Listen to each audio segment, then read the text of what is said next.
Micah connects with him right, then cuts him off.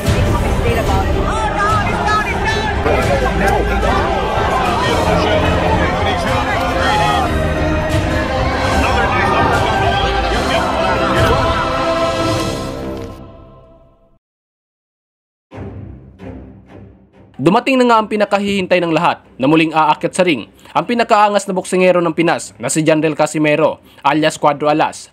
Muling umingay ang pangalan ni Cuadro Alas sa social media matapos ang 9 na buwan na walang laban at istambay ito matapos ang huling laban nito kontra sa Hapon na si Yukinori Uguni noong taong 2023 na kung saan humantong pa ito sa isang draw dahil sa headbutt na natamo ng kalaban.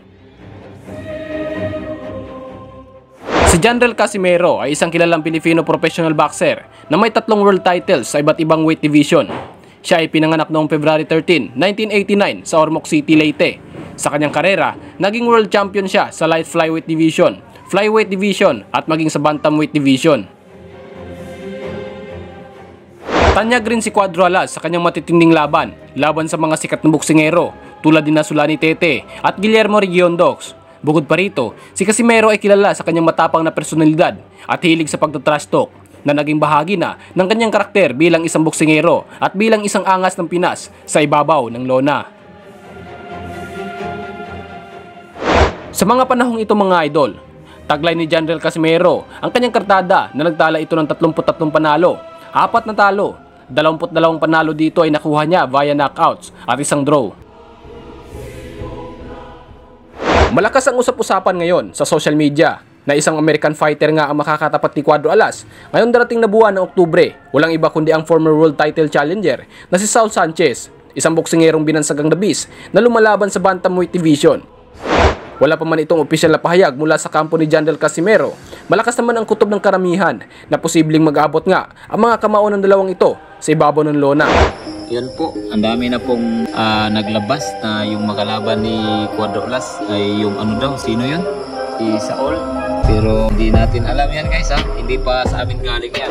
Kung sakasakali mga idol, hindi rin basta-basta pipitsugin lamang ang makakaharap ni Jandrel Casimero dahil ayon sa kapatid at head trainer nito ay talagang bugbugan daw ang hatid ng laban ayon sa pahayag ni Saul Sanchez sa isang interview.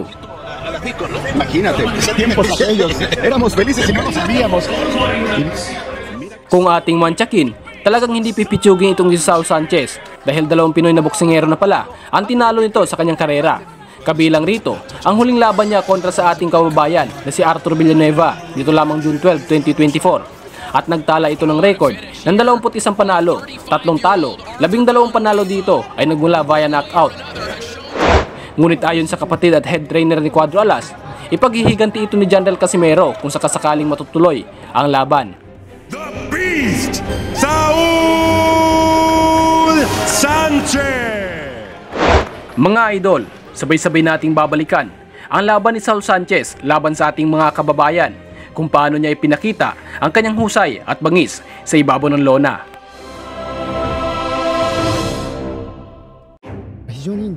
Saul Sanchez versus RV Daniega, isang pambatong Pinoy na may alias na The Crusher.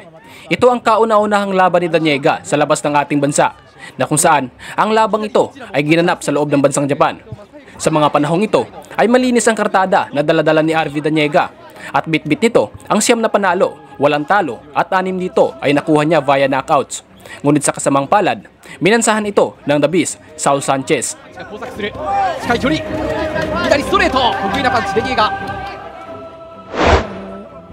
Daniega はうまく距離を取りながら戦っているので、ここ慎重ですよね。ここからまたさらに決めていくんでしょうね。ここからパンチをまとめてくる。コーナーに詰めていく。右のフック合わせて。距離を取りながら、左ボディアッパー。左のフック。いいんですよね。パンチを振り下ろしていきますが、デニーガもよく見。 Sa labang ito, makikita natin na si Saul Sanchez ay isang fresher fighter. Ibig sabihin, lagi niyang pinipilit ang laban at inilalagay ang ating kababayan sa labas ng depensiba. Mahilig siyang sumugod at lumikha ng matinding pressure na madalas nagiging dahilan upang masira ang ritmo ni RV Daniega. Daniega, そこに入っていくサンチェス、ボディ2発、さらにストレートフック、なりふり構わず振っていく。ロープに詰めますが、デニエガも目が見えています。21戦して19勝2敗です。19勝のうち12の KO 勝ちがあります。高い KO 率を誇ります。なってくるんでしょうか。難しいところも正直あるんですけどね。でも少し左のオーバーハンド割れてるところはありますね。レニエガのパンチ、ここも左。支配してるのは前に出ていく中でも今もそうです。時折左横を入れて Mahusay si Sanchez sa paghahatid ng mabilis at mabibigat na kombinasyon ng suntok. Hindi lang siya umaasa sa isang malakas na suntok, kundi sa serye ng mga suntok na maaaring bumukas ng depensa ng ating kababayan. 右のフックを今度合わせていきます。デニエガ、サンチェスの動き見えてきたか。ただ今一つ右を入れました。サンチェスまた詰めていく、近い距離、下から上、サンチェスのコンビネーション、グラウンド右もらった。サンチェスの右、左アッパー、さらにパンチが交錯、パンチまとめていくのサンチェス。これが飛んでくるっていうふうに警戒してるんで、なかなかそうですね。後半なんでね、ちょっといろいろ左、レニエガの左、さらに左アッパー、またパンチを、いやでもサンチェスお互いに譲りません。 Isa sa mga paboritong taktika ni Sanchez ay ang pag-atake sa katawan ng kalaban.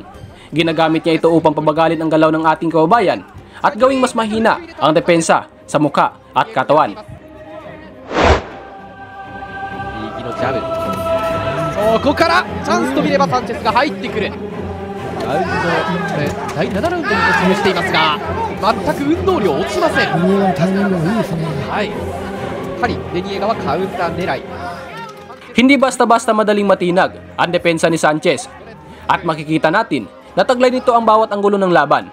Ang kombinasyon ng kanyang agresyon, lakas ng suntok at tibay sa ibabaw ng lona ang nagiging dahilan kung bakit siya kilala bilang isang halimaw na kalaban.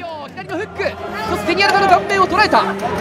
またコーナーに詰めて右、さらに左、最後に山をしっかりとサンチェスが作って、おっと詰めてきたサンチェス。 リージャンからワンツー、左ストレートはドニエガ。手数が出た中でも、危ないなと思うタイミングも、ドニエガに持ち込まれている場面もあるんで。そしてユーサさん、なかなかクリーンヒットも生まれにくいですね。 Bigo nga ang ating kababayan mga idol na patimbuwagi ng isang binansagang labis na si Sao Sanchez at tuluyang namarkahan ng tintang pula ang kanyang malinis na kartada. サ